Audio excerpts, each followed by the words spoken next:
Bondi beach ആക്രമണത്തിൽ നിർണായക കണ്ടെത്തലുമായി അന്വേഷണ സംഘം. അക്രമികൾ വെടിയുതിർക്കുന്നതിന് മുൻപ് സ്ഫോടക വസ്തുക്കൾ എറിഞ്ഞിരുന്നതായി റിപ്പോർട്ട്. മാസങ്ങൾക്ക് മുൻപേ ആസൂത്രണം ചെയ്തതാണ് ആക്രമണമെന്നും കണ്ടെത്തൽ. ഡിസംബർ 14 ഹനൂക്ക് ആഘോഷത്തിനിടെയാണ് അക്രമികൾ വെടിയുതിർത്തത്. അപർണ കാർത്തിക ചേരുന്നു. അപർണ, പറയൂ.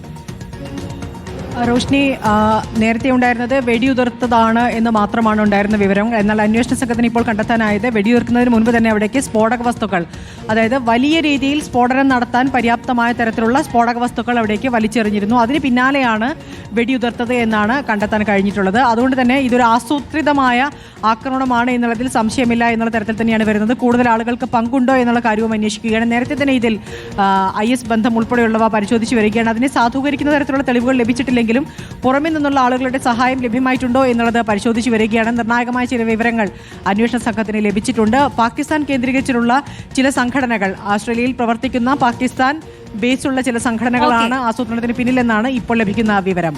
ശരി, അപർണ കാർത്തികയാണ് വിശദാംശങ്ങൾ നൽകിയത്. ഇന്നത്തെ ന്യൂസ് ബസ് ഇവിടെ പൂർണ്ണമാവുകയാണ്. ഇനി good evening with Sujaya Parvathi കാണാം. നമസ്കാരം.